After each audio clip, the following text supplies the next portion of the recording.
Thank you for joining us on the news on NTA International. I am Lami Ali. Courage Ogeriahi is the sign language interpreter. You can watch this news live on the social media handles displayed on your screen. And now we begin with the headlines. Dam collapse in Kenya kills 40 people as water sweeps houses and major roads. 70 cooperative societies formed by illegal miners to be integrated into formal mining industry. Plus, cooperation between Nigeria and United States presents a renewed paradigm in proffering solutions to complexities of global issues.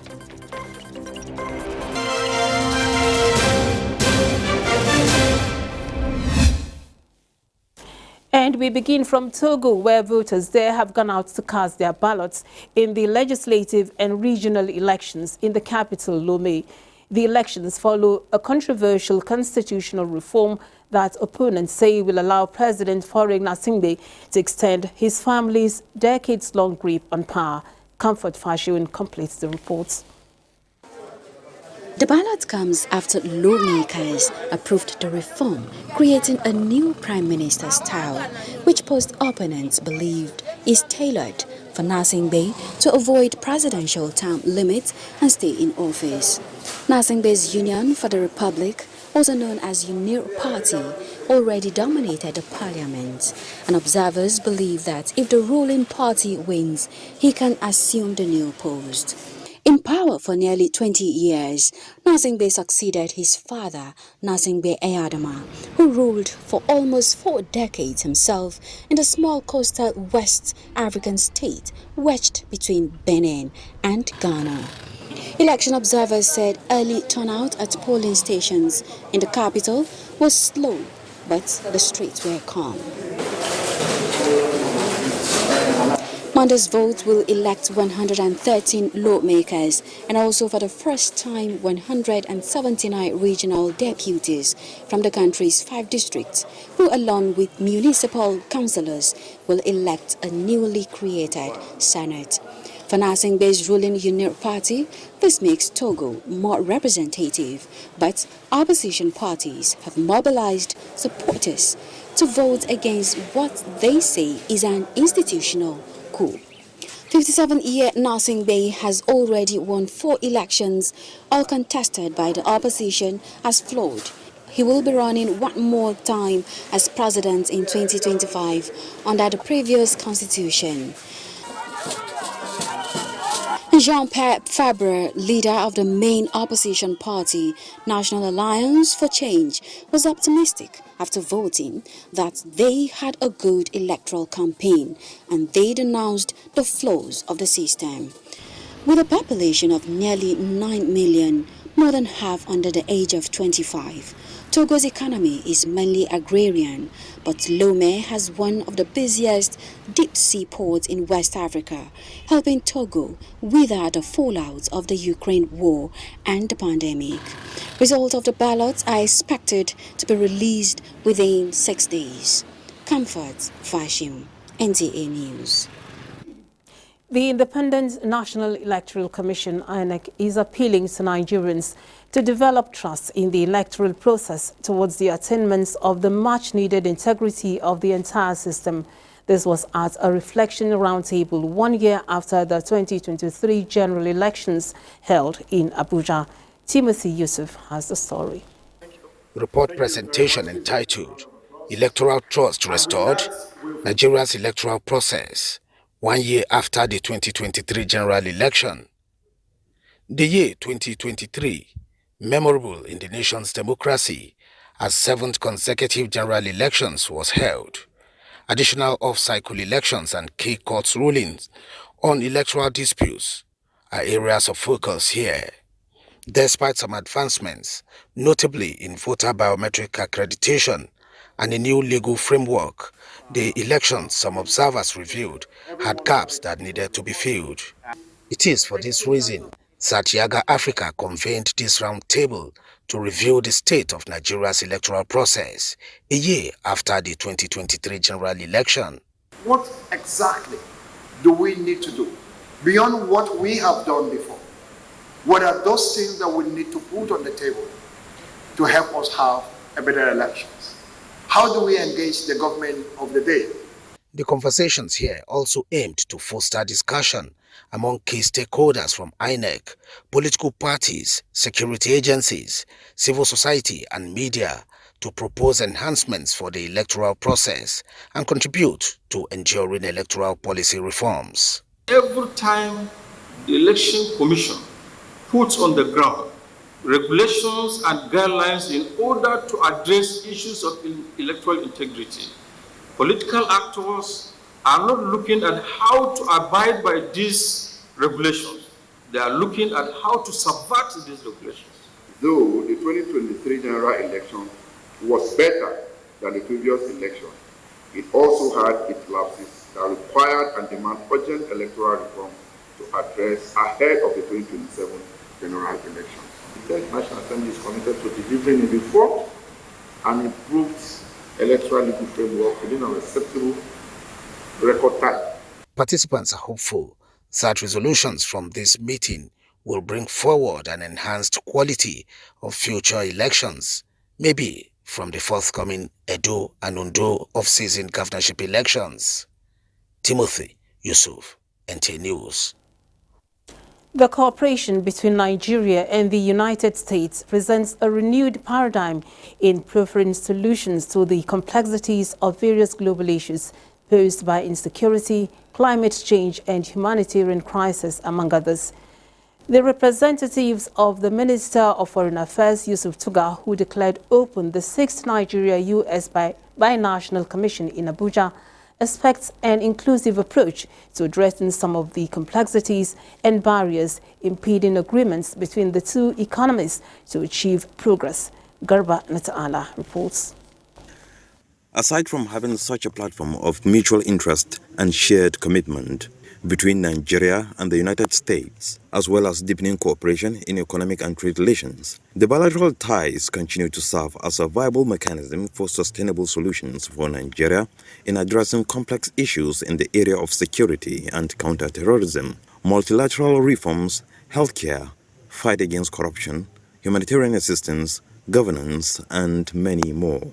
For the Ministry of Foreign Affairs, it underscores the need to further strengthen the existing binational commission framework in identifying barriers for seamless joint action. I wish to reiterate the overwhelming importance Nigeria attaches to its relations with the U.S. With the team, Partnership for Mutual Benefit and Development, they agreed both governments of Nigeria and the United States need the current partnership, which will further promote peace and economic prosperity. It is expected that participants, comprising of diplomats, experts, and top government officials, among others, will come up with modalities to mutually benefit both countries. In Abuja, Garba Muhammad Nata'ala, NTA News. Now, a dam has collapsed in western Kenya, killing at least 40 people after a wall of water swept through houses and cut off a major road. The old Kijabe Dam, located in the Mai Mahiu area of the Great Rift Valley region, is prone to flash floods. It collapsed and water spilled downstream, carrying with it mud, rocks and uprooted trees. Police officials said vehicles were entangled in the debris on the roads and paramedics were treated injured people as the water submerged large areas of the town. Reports say ongoing rains in Kenya have caused flooding that has already killed nearly 100 people and caused schools reopening to be postponed. Heavy rains have been pounding the country since mid-March, and the meteorology department has warned of more rainfall following the occurrence. Kenya's Interior Minister Kithure Kindiki ordered the inspection of all public and private dams and water reservoirs within 24 hours starting Monday afternoon to avert future incidents. The ministry said recommendations for evacuations and resettlement will be done after the inspection. Spain's Prime Minister Pedro Sanchez says he will remain as the helm of government affairs. This was after threatening to resign over a preliminary probe into his wife, Daguna Gomez, for suspected influence peddling and corruption which he described as a deliberate hoax. Comfort Fashion has the details. Si consentimos que los bulos deliberados dirijan I have decided to stay, Sanchez said in a highly anticipated public address that drew a line on the days of political uncertainty that had gripped the country for the past 5 years. Sanchez said if they had allowed deliberate hoaxes to dominate the political debate, then they would have done irreparable damage to their democracy. In office since 2018, the 52-year-old socialist leader had on Wednesday written a letter to the public saying he was taking time out to mull his possible resignation after a Madrid court confirmed a preliminary probe into his wife, Begona Gomez, for suspected influence peddling and corruption. Si consentimos que los bulos deliberados... Denying the move was a political calculation, Sanchez said he needed to stop and reflect on the growing polarization within politics, which he said was increasingly being driven by deliberate disinformation. He said his decision to stay on had been decisively influenced by the mass show of support outside the Madrid headquarters of his Socialist Party, where thousands of emotional supporters had chanted, "Pedro, stay." Sanchez is due to launch his party's campaign on Thursday for the May 12 Catalonia regional elections. Comforts, Fashion, NTA News. And Scotland's First Minister, Humza Yousaf, announces his resignation just days before he is due to face 2 confidence votes in his leadership and governments. The 39-year-old politician says he will also stand down as leader of the Scottish National Party, SNP, but will stay on until the successor is found. Comfort Fashion again reports. Yousaf, quitting as head of the pro-independent Scottish National Party, SNP, and First Minister of Scotland's devolved governing following a week of chaos which was triggered by his scrapping of a coalition agreement with Scotland's Greens. He also failed to secure enough support to survive a vote of no confidence against him, which is expected later this week. Resigning a little over a year after he replaced Nicola Sturgeon as First Minister and SNP leader, Yousaf said it was time for someone else to lead Scotland. And we have run this race as a team, and I now will prepare to pass the baton to successor, who I'm absolutely certain will lead us over the finish line. The 39-year-old quit following a turbulent year as head of the devolved administration in Edinburgh, during which support for his pro-independent Scottish National Party, SNP, has fallen. His government had earlier abandoned ambitious targets for the transition to net zero carbon emissions, which angers the Greens. The Tories, Labour, Liberal Democrats and Greens all said they would vote against Yousaf in the personal vote, forcing him to seek the backing of the sole lawmaker from the pro-independence Alba Party. I'm not surprised, and Scotland needs a big change. I'm disappointed that the man himself didn't get the opportunity to be First Minister for a longer period of time. Yousaf, the first Muslim head of government in modern Western Europe, succeeded Sturgeon as First Minister in March 2023. Parliament now has 28 days to choose a new Prime Minister. Comforts, Fashion, NTA News. Now, awareness creation is key to the national strategy to combating wildlife and forest crime in Nigeria. To this end, the United Nations Office on Drugs and Crime has organized a competition geared towards sensitizing youths in Abuja. Framapangi reports. These are some of the winners from the entries submitted in commemoration of World Wildlife Day, which was celebrated on the 3rd of March and highlighted the theme of the year, connecting people with the planet, exploring digital innovation in wildlife conservation. So I felt like wildlife conservation had to be like an issue where young people can actually just like find a way to find a community around the issue and just take collective action to solve the issue of wildlife conservation. People issue that is not discussed everywhere. So I'm like, okay, I need to do this because I need to use my talent to show the world that that wildlife is going extinct and we need to do something to prevent it. The award ceremony and sensitization campaign titled Be Wild for Nature, which had global environmental protectors and representatives of the Ministry of Environment in attendance, highlighted the importance of preserving the earth. However, in the face of these challenges, we see a glimmer of hope in the passion and creativity of our youth. Know the power of young people for advocacy, to call for awareness, to highlight the dangers of certain activities that are affecting our community. Wildlife trade and its negative impact on climate change and our collective well-being is one of the risks to our planet known as the triple planetary crisis. And it is therefore pertinent that we are doing all that we can to protect our planet. Wildlife crime therefore contributes to and exacerbates other forms of organized crime. There was a panel discussion on increasing biodiversity awareness in Nigeria, which saw panelists from Wildlife Africa Fund and National Park Service and WIPO session on the importance of copyright. The event climaxed with goodwill message from the Special Advisor to the President on Youth Initiatives.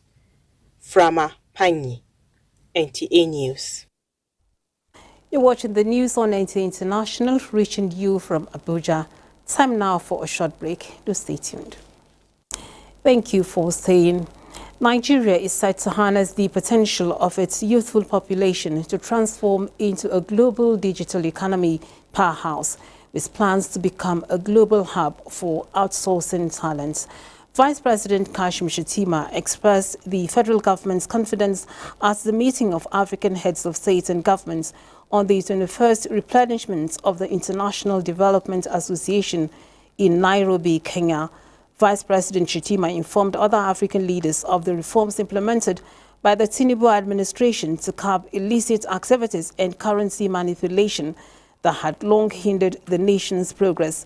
Alongside the digital transformation agenda, the Vice President says Nigeria is committed to prioritizing climate resilience and becoming an attractive destination for carbon market investments.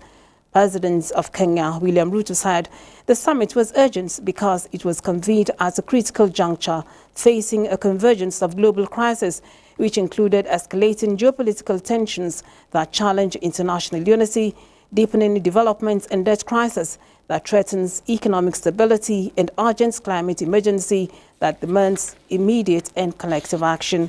At the end of the summit, African leaders and heads of state and governments adopted a joint communique committing countries on the continent to accelerate the continent's economic transformation by strengthening implementation capacities, mobilizing domestic resources, and partnering effectively with the IDA. The Minister of Information and National Orientation, Mohammed Idris, has challenged presidential aides to justify their appointments by among other things, explaining to the people the reasons behind government's decisions. This was during an engagement with the Senior Special Assistants to the President on Community Engagements. Salihu Gwanara reports. It is an engagement to fast-track the task of the Ministry of Information and National Orientation with the mandate to rebuild trust between the government and the citizens. The vision of the President through the Senior Special Assistant on Community Engagement, the Minister says, is to promote transparency and feedback. We are working towards the same purpose. Thank you, sir. The desire of Mr. President is that at the end of the day, Nigeria will recover lost ground, will have the prosperity that all of us so desire. That is the journey that all of us have embarked upon. That is the journey of Mr. President, and that is our journey, and this is ultimately the destination that this government will take for Nigeria. We have to commend the efforts you've been putting in place. When we went to Kano and Jigawa, A lot of people are still talking about what they've come to know about the programs of this government. So it's only right that we as community engagement come here to partner with you, to seek your support and collaboration. Community engagement, the minister assured, will be sustained across the country. In Abuja, Saliu Gwanara, NTA News. The UK, through its National Institute for Health Research in collaboration with the University of Edinburgh and Bayero University, Kano, is deliberating on a proposal seeking to characterize, integrate emergency management and reduce the impact of pesticide poisoning and snakebite envenoming in Nigeria and the West African sub-region. Uche Ugochukwu was at the two-day workshop in this regard in Abuja. The workshop served as a platform for comprehensive discussions on the various challenges posed by pesticide poisoning and snakebite envenoming, as well as strategies to mitigate their devastating effects on public health in Nigeria and West African sub-region. We felt there is need to integrate and strengthen the management of poisons in general, i.e. both chemical poisons and snakebite poisoning. And the UK, through the National Institutes for Health Research, in collaboration with University of Edinburgh, we came together along with Bayero University to put this proposal. We hope to work with NAFDAC, with the part of the Ministry of Health, to support the pesticide regulation by providing the data to say what are the problems in rural communities and in district hospitals across Nigeria. Records show Nigeria accounts for the highest burden of snake bites and venoming in Africa, with changes in agriculture and low cost of pesticides attributed as causes. Through preventive measures such as public awareness campaigns and enhanced healthcare infrastructure, the incidence and severity of pesticide poisoning and snakebite envenoming would be reduced. There are big problems with shortages of safe and effective treatments, antivenoms. There are problems with inadequate training for health workers and communities not knowing the right ways that they can prevent and avoid snakebite. And what we really want to do is try and work with the people here so they can set up an effective program to tackle those things. On the issue of stockpile, we're trying to see if Nigeria will be able to benefit from that so that we're able to get more antivenom for the country. We are looking at a very big grant from University of Edinburgh in this area. Stakeholders commit to translating the proposals and recommendations into actionable policies and programs in the country and Africa at large. Uche Ugochukwu, NTA News. The Ministry of Solid Minerals Development says following the 60-day deadline given to illegal miners, 70 cooperative societies have been formed and will now be integrated into the formal mining industry where royalties can be paid to the federal government. Minister of Solid Minerals Development, Dele Alake, announced this at the two-day step-down retreat for staff of the ministry in Abuja. The minister, however, notes that illegal miners yet to form cooperatives will face the mines marshals.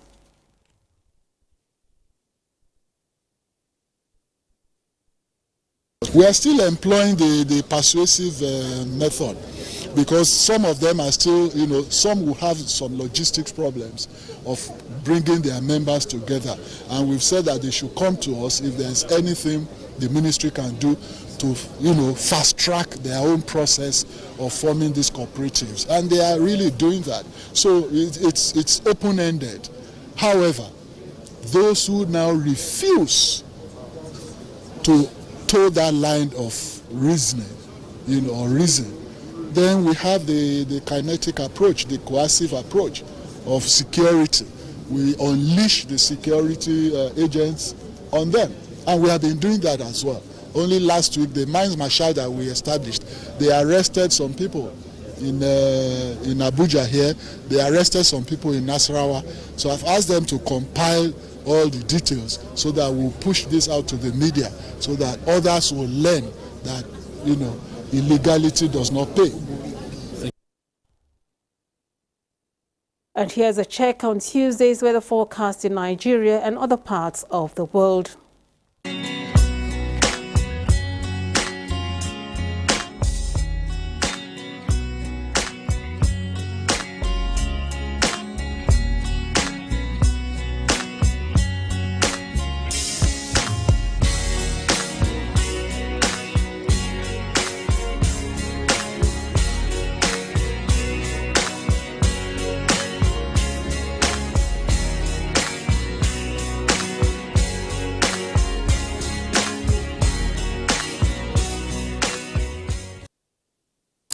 And those are the stories that's made the news at this time on NTA International. We thank you for watching. Courage Ogeria, he has been the sign language interpreter, and I remain Lami Ali. Have a good evening.